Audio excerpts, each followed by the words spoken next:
زمونږ د عثمان لویه جرګه هم دې سره پیش وه په دې قدمونو کې چې څه وخت مسله د سکول د دیوال رالاله د دنګولو او د هغې دپاره د پیسو ضرورت و نو دا جواز پکې زمونږ د لوی جرګې جوړ کړه چې یاره د ګورنمنټ که چېرې دې باندې کارونه کوي نو هغې ډېر لوی پروسیجر وي نو هغه به هسې التوا ته لړه شي خبره لهذا زمونږ د لوی جرګې مشرانو صدر صاحب حبیب رحمان لا یا استاد شه یا نور زموږ کوم ملګري چې دي نو دوی موضوع وګڼله چې یاره د دې لپاره موږ د چندې هم څه اهتمام وکړو د پهلي په سطح باندې که څوک د کار خیر کې حصه اخلي نو دا پیسې موږ زموږ دفتر کوارډینیټر ناشته موږ هغه سره جمع کوو او دا اوس چې کوم موجوده اعلان موږ د لوی د جرګې د طرف ته پیلپور د 30,000 روپو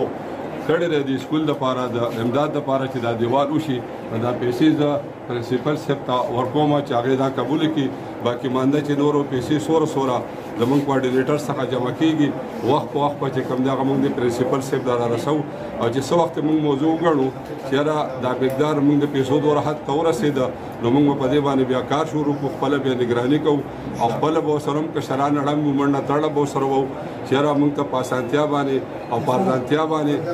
دا خبره زموږ پای تکمیل ته ورسي دې سره زموږ د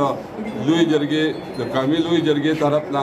یو بله مطالبه موږ ډي سي صاحب ته وکړله چې هغه موږ ته ډېر ښکلی سجیشن راکړه موږ ورته ووایو چې یاره دا سی این جي پمپونه چې ټوپۍ کې کم دي نو دا پمپونو ته لوی لاینونه ولاړې د بجلۍ د په وجه باندې چې لوډ شیډینګ دی هغه موږ منو په لحاظه چې د سی این جي والو ته کم لیسنس پرمټ ملاویږي نو هغې کې دوی دا اګریمنټ کړی چې دا جنریټر به موږ په داسې وخت کې استعمالو چې څه وخت بجلي نه چې عوامو ته مسایل نه ځکه په دې روډ باندې ډېر لوی قطارونه د سی این جي پمپ ته ولاړې د اکسیډنټ هم خطرې د خلکو وخت هم ضایع کېږي ډېر کسان پکې بیماران دي هغوی دا پیلفور واخله نورې به انشاءالله موږ کوشش کوو دله هم ډېر ژوند عمر ورکړي ځکه دا پرنسپل او دا هم زموږ د دې علاقې دی بچی دی زموږ دی داسې ګڼي چې دا زما کور دی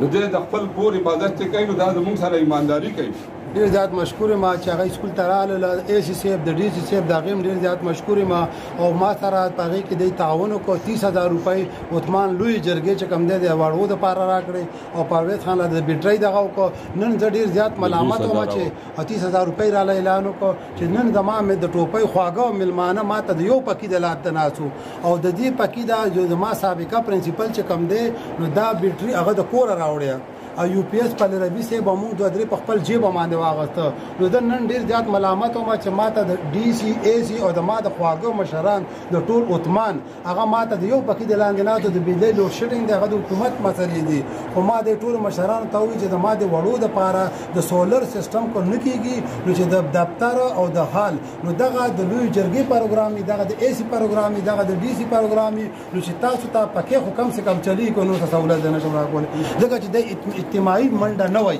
د انفرادي منډه وای شکر دې چې دا مونږ ولیده چې د مونږ د ټوپۍ په مشرانو کې دا عثمان کې دا یو دغه راله چې اجتماعي کارونه ته دغه جوړه شول ان شاء الله او الله دې دا کامیاب